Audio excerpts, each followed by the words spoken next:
नमस्कार, देवभूमि समाचार में आप सभी का स्वागत है। मैं हूं आपके साथ रक्षंदा खान। आगे आप मेरे साथ देखेंगे उत्तराखंड की तमाम छोटी बड़ी खबरें विस्तार से, लेकिन उससे पहले नजर डालते हैं इस वक्त की हेडलाइंस पर। पीएम मोदी ने वर्चुअली किया उत्तराखंड के 3 रेलवे स्टेशनों के पुनर्निर्माण का शिलान्यास। 82 करोड़ की लागत से बदलेगी स्टेशनों की सूरत, यात्रियों को मिलेगी आधुनिक सुविधाएं। उत्तराखंड सचिवालय से बीज घोटाले की गायब फाइल पर हरदा ने कसा तंज। कहा, फाइल गायब मतलब सरकार गायब। बीजेपी के शासनकाल में हो रही घोर लापरवाही। गौरीकुंड में कुदरत की कहर ने ताजा किए केदारनाथ आपदा के जख्म। 3 दिन बीत जाने के बाद भी लापता लोगों की तलाश जारी। प्रकृति का रौद्र रूप खोजबीन में हो रहा हावी। हेडलाइंस के बाद बुलेटिन में खबरें विस्तार से। और बात सबसे पहले करते हैं वर्चुअली हुए पीएम मोदी के कार्यक्रम को लेकर। देहरादून के हर्रावाला रेलवे स्टेशन के पुनर्विकास कार्यों का शिलान्यास प्रधानमंत्री नरेंद्र मोदी ने वर्चुअली माध्यम से किया। इस दौरान प्रधानमंत्री ने जनता को संबोधित भी किया। रेलवे विभाग की ओर से हर्रावाला रेलवे स्टेशन पर शिलान्यास कार्यक्रम का आयोजन किया गया, जिसमें राज्यपाल गुरमीत सिंह समेत सीएम पुष्कर सिंह धामी ने भी हिस्सा लिया। रेलवे की अमृत भारत स्टेशन योजना के तहत देश के 508 रेलवे स्टेशनों का पुनर्विकास का कार्य किया जा रहा है, जिसमें देहरादून का हर्रावाला और हरिद्वार और रुड़की का रेलवे स्टेशन के अलावा नैनीताल जिले का लालकुआ रेलवे स्टेशन भी शामिल है। 30 करोड़ की लागत से देहरादून के हर्रावाला रेलवे स्टेशन, 29 करोड़ की लागत से रुड़की के रेलवे स्टेशन और 23 करोड़ की लागत से लालकुआ स्टेशन का कायाकल्प होगा। यात्रियों को आधुनिक सुविधाएं मिलेगी। देश के अंदर हर क्षेत्र में कायाकल्प किया है। रेलवे में भी उनका जिस प्रकार से 2014 में जहां 65,000 करोड़ रुपया रेलवे के विकास के लिए लगता था, आज 2,40,000 करोड़ रुपये लग रहा है, जिसमें आज 508 रेलवे स्टेशन को कायाकल्प करने का शिलान्यास हुआ है। मेरे उत्तराखंड का 3 रेलवे स्टेशनों का भी जीर्णोद्धार हो रहा है, जिसमें हर्रावाले में जहाँ पे हम लोग खड़े हैं, यहाँ बहुत पुराना ही रेलवे स्टेशन है। जब ये चारों सुविधाओं से, हर सुविधाओं से सुसज्जित होगा तो यहाँ की जनता को, यहाँ के क्षेत्र को, आने वाले नागरिकों को, पर्यटकों को एक नया आभास उनको होगा। हमारे यशस्वी प्रधानमंत्री नरेंद्र मोदी जी के नेतृत्व में भारत बदल रहा है। Road connectivity, rail connectivity, air connectivity, water connectivity के मामले में भारत प्रगति कर रहा है और 2025 तक अमेरिका का मुकाबला हम करेंगे। आप देख रहे हैं रोड कनेक्टिविटी में नए फ्लाईओवर, नए एक्सप्रेस वे बन रहे हैं।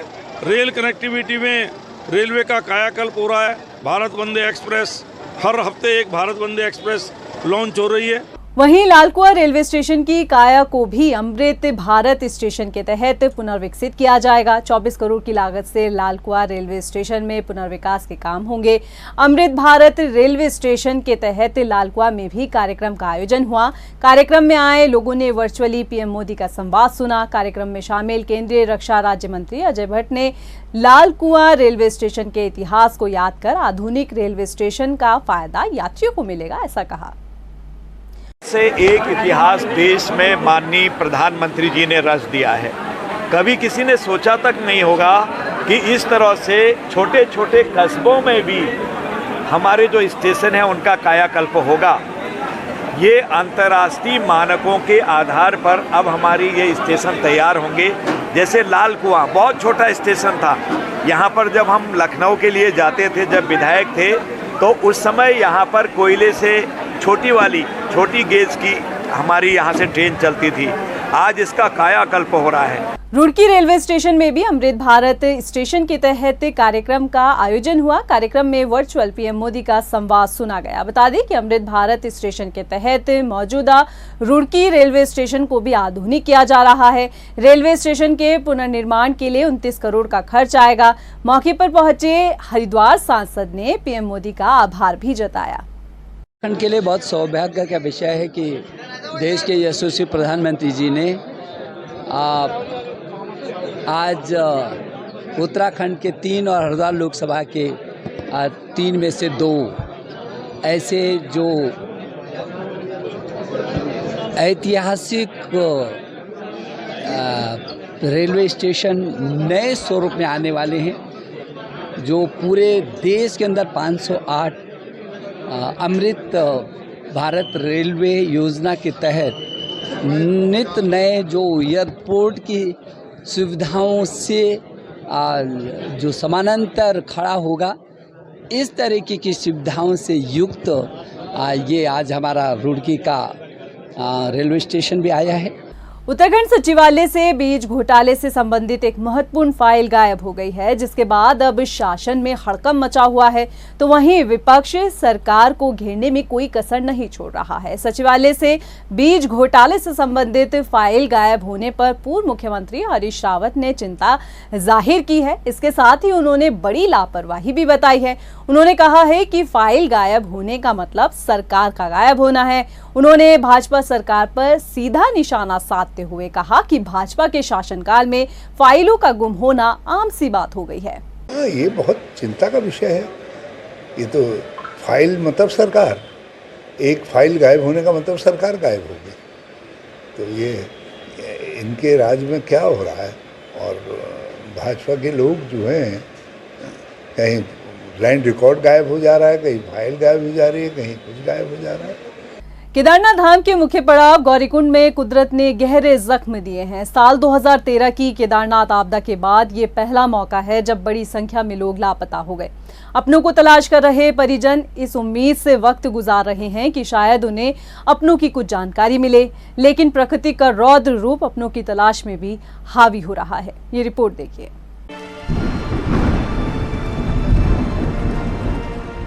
केदारनाथ धाम के मुख्य पड़ाव गौरीकुंड में कुदरत ने एक बार फिर अपना रौद्र रूप दिखाया है। साल 2013 की केदारनाथ आपदा के बाद ये पहला मौका है जब बड़ी संख्या में लोग लापता हो गए। रेस्क्यू टीम को 3 शव मिले हैं, जिनकी शिनाख्त भी हो गई है, मगर 20 लोग अब भी लापता बताए जा रहे हैं। लापता लोगों की तलाश की जा रही है। इस हादसे के बाद जिला प्रशासन भी एक्टिव मोड पर आ गया है। क्रैश बैरियर की अपोजिट साइड की सभी दुकानों को खाली कराया जा रहा है। प्रभारी मंत्री के मुताबिक भविष्य में ऐसी घटनाएं ना हो, इसलिए सावधानी बरती जा रही है। घटना को लेकर प्रभारी मंत्री का क्या कुछ कहना है, आप भी सुन लीजिए।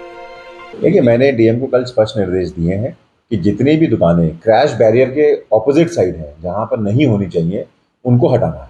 देखिए, हमारी ठीक है, लोगों की दुकानदारी चल रही है, लोगों की जीविका चल रही है, लेकिन ज़िंदगी से बढ़ के कुछ भी नहीं है। और जिस तरीके से कल परसों लैंडस्लाइड में 20 लोगों की मृत्यु हुई है, कहीं ना कहीं आगे प्रकरण फिर से रिपीट ना हो, उसकी हमको सावधानी बरतनी पड़ेगी। इसलिए जितने भी दुकानें क्रैश बैरियर के बाहर हैं, उनको हम कहीं ना कहीं हटाएंगे। घटना स्थल पर परिजन नम आंखों से अपनों के मिलने का इंतजार कर रहे हैं। उन्हें उम्मीद है कि शायद उन्हें खोए हुओं का कुछ पता मिल सके, मगर पहाड़ों पर लगातार हो रही बारिश रेस्क्यू ऑपरेशन में बाधा बन रही है। लापता की तलाश के लिए रेस्क्यू टीम सर्च ऑपरेशन में ड्रोन से भी मदद ले रही है। नहीं, देखिए, बहुत ही दुखद घटना हुई है। लगातार परसों रात से हमारे अधिकारी, हमारी एनडीआरएफ, एसडीआरएफ की टीम, माननीय मुख्यमंत्री जी, मैं, हमारे गढ़वाल कमिश्नर, हम सब वहाँ पर लगातार टच पर हैं। और आपको मालूम है कि लैंडस्लाइड हुई थी और वहाँ पे दुकानें कुछ जिसमें लोग सोए हुए थे वो बह गए हैं। 20 लोगों की हमारे पास रिपोर्ट है कि जो अभी तक लापता है। 2 बॉडी मिली हैं हमको। लगातार आज सुबह भी 5:30 बजे से हमारी टीम रेस्क्यू एफर्ट्स में लगी हुई है, लेकिन अभी तक और कोई बॉडी नहीं मिली है।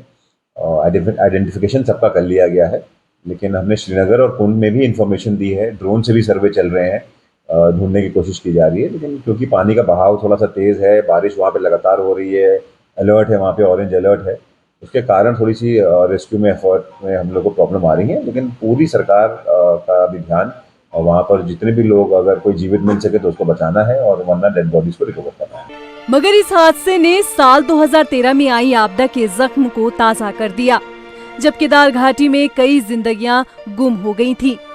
वो हादसा उत्तराखंड के लिए सबक था, मगर सिस्टम की लापरवाही पर कुदरत लगातार हावी है।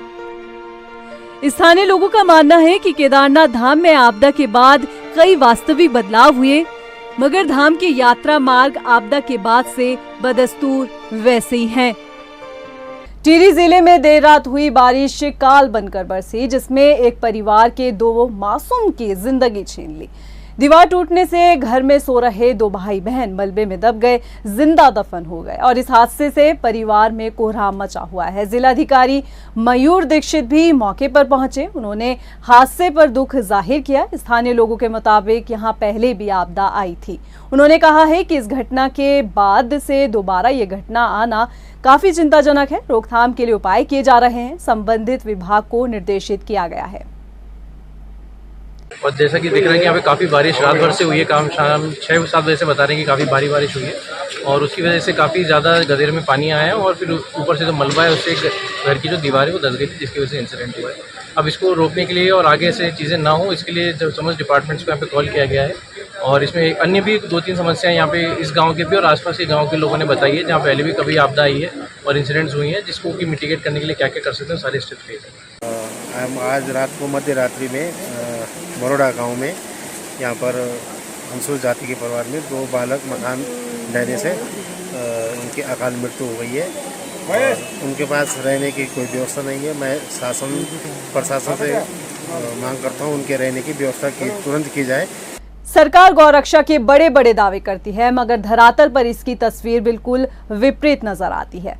गाय और गौशाला के नाम पर सियासत भी खूब होती है, लेकिन उत्तरकाशी के कांजी हाउस और उसमें रह रही गायों की जो तस्वीर आज हम आपको दिखाने जा रहे हैं, उसे देखकर आप हैरान हो जाएंगे। ये रिपोर्ट देखिए। इसलिए इनको हरी घास तो मिलती नहीं, इसलिए कमजोर हो रही। उत्तरकाशी के कांजी हाउस की ये विभत्स तस्वीर सरकार के दावे और प्रशासन की व्यवस्थाओं से पर्दा उठाने के लिए काफी है। नगर पालिका के इस कांजी हाउस में 50 से अधिक गायें मरने की कगार पर है। इनको एक ही छोटी सी जगह पर ठूस ठूस कर भरा गया है। न इनके खाने पीने की व्यवस्था है और न ही रहने की। दिन भर सूखे भूसे पर ये गायें जीवित हैं। इसे दुर्भाग्य ही कहेंगे कि जिस गौ माता को पूजा जाता है, जिसे भारतीय संस्कृति में माँ का दर्जा दिया गया है, जिसकी रक्षा के दावे खुद सरकार करती है, वो पशुधन भी आज राजनीति और भ्रष्टाचार की भेंट चढ़ गया है। आपको बता दें कि नगर पालिका द्वारा शहर की सड़कों पर घूम रहे आवारा पशुओं की रक्षा के लिए उन्हें कांजी हाउस में रखा जाता है, जिसके लिए सरकार की तरफ से पूरा बजट भी दिया जाता है। इसके अलावा कांजी हाउस में पशुओं के रहने के लिए अलग अलग शेड होने चाहिए, पीने के पानी की उचित व्यवस्था होनी चाहिए, पशुओं के भूसा और चारे के लिए हर समय व्यवस्था होनी चाहिए, साथ ही उनके रखने की भी उचित व्यवस्था होनी चाहिए। कांजी हाउस के अंदर ही बायोगैस प्लांट होना चाहिए और पशुओं के उपचार के लिए पशु चिकित्सक की व्यवस्था भी होनी चाहिए। लेकिन जो तस्वीरें हम आपको उत्तरकाशी के कांजी हाउस की दिखा रहे हैं, उन्हें देख कहा जा सकता है कि यहाँ पर पशुओं के लिए ना तो कोई उचित स्थान है और ना ही चारा और पानी का प्रबंध। इस मामले में जब नगर पालिका से बात करनी चाहिए तो उनका कहना है कि उन्होंने इन गायों के लिए नई गौशाला के लिए जमीन देख रखी है और जल्द ही डीपीआर तैयार हो जाएगी। क्योंकि इनको सिर्फ भूसा ही मिलता है और कभी कभी गुड़ गाड़ भी मिलता, पर बहुत दिनों में मिलता गुड़। इसको हरी घास तो मिलती नहीं, क्योंकि यहाँ सब लोगों ने यहाँ मकान बना चुके हैं और जो खाली जगह है वो बगीचे के उसमें कर रखा है, इसलिए इनको हरी घास तो मिलती नहीं, इसलिए कमज़ोर हो रही। अगर हम गाय चराने को भी छोड़ते हैं तो लोग यहाँ गाली गलौज करते हैं, हमारे साथ मार पिटाई भी करते हैं, बतेरी बार पथराव भी करा, पर कोई हमारी ये नहीं देखता, सुनता नहीं है कोई। पर हरी घास की थोड़ी प्रॉब्लम है हमें, क्योंकि यहाँ बाजार से हमें मिल नहीं पाती है। भूसा तो हम वहाँ पे पर्याप्त मात्रा में रहता है, हमारा भूसा पानी की व्यवस्था हमारी पूरी है। और कुछ गायें जो कमज़ोर आपको दिख रही हैं, अभी हमें ये पकड़ के अभी हम लेके गए हैं, जो आवारा पशु जो यहाँ घूम रहे थे। कांजी हाउस हमारा भी छोटा था और यहाँ पे वर्तमान में जो है आवारा पशुओं की संख्या बहुत ज़्यादा हो गई है। इसके लिए हमने शासन से ज़मीन मांगी है, जो उसकी कार्रवाई अभी की जा रही है और हमें उसके लिए आगे भी ज़मीन मिलेगी, तो उसका हम विस्तारीकरण करेंगे। और हर एक चारे के लिए भी हम लोग कोशिश कर रहे हैं कि हरा चारा भी किस तरह से हम उन्हें प्रोवाइड करवाएं। हरा चारा वहाँ पर इसलिए मिल पाता है क्योंकि आसपास की आबादी बहुत ज़्यादा होती है। अगर पशु कहीं इधर उधर चला जाता है, वहाँ से अगर हम जैसे छोड़ते भी हैं तो स्थानीय लोगों द्वारा भी बहुत विरोध किया जाता है इस बात का, तो इस कारण हम वो भी नहीं कर पाते हैं। अभी माननीय अध्यक्ष से भी हमारी बात हुई है, तो हरे चारे के लिए भी हम लोग इसमें अभी आगे कार्रवाई करने में कर रहे हैं। तो सुना आपने, नगर पालिका खुद इस बात को कबूल रहा है कि वहां रहने वाली गायों के लिए पर्याप्त स्थान और चारा नहीं है। ऐसे ही न जाने राज्य और देश में कितने कांजी हाउस और गौशालाएं हैं जहां पर इन आवारा पशुओं को लाकर छोड़ तो दिया जाता है, मगर सिर्फ राम भरोसे। ऐसे में सवाल ये उठता है कि सरकार द्वारा गोरक्षा को लेकर जो दावे किए जाते हैं, क्या वो सिर्फ हवा हवाई है? क्या देश में गाय सिर्फ एक राजनीतिक मुद्दा बनकर ही रह गया है? क्या यही है गौशालाओं की असली हकीकत? आखिर क्यों हो रही है गायों की इतनी दुर्दशा? कांजी हाउस में मौजूदा व्यवस्थाओं और पशुओं की देखभाल पर देहरादून के नगर आयुक्त मनोज गोयल ने कहा है कि रेस्क्यू किए जाने वाली कई गौवंश जो हैं वो स्वस्थ नहीं होते, कई हादसे का शिकार हुए हुए होते हैं, जिनकी देखभाल के दौरान हर मुमकिन कोशिश की जाती है, मगर कई बार रेस्क्यू हुए पशुओं की मौत हो जाती है। देखिए, हम लोग ऑलमोस्ट डेली कोई ना कोई एनिमल को रेस्क्यू करते हैं और एक्सीडेंटल एनिमल्स होते हैं या बीमार होते हैं और हमको सूचनाएं प्राप्त होती हैं। पूरा लॉगबुक भी मेंटेन है कांजी हाउस में और इनको रेस्क्यू करके इनका ट्रीटमेंट भी किया जाता है। सारे एनिमल्स को सेव नहीं कर पाते हैं, कुछ कैजुअल्टी भी होती है। और इसके अतिरिक्त जिन एनिमल्स को भी हम लोग रेस्क्यू करके लेके आते हैं उनका पूरा देखभाल भी किया जाता है। इसके अलावा भी कांजी हाउस में मल्टीपल एनिमल्स जो लोगों के द्वारा छोड़ दिए जाते हैं, यदि वो अलाभकारी पशु हैं या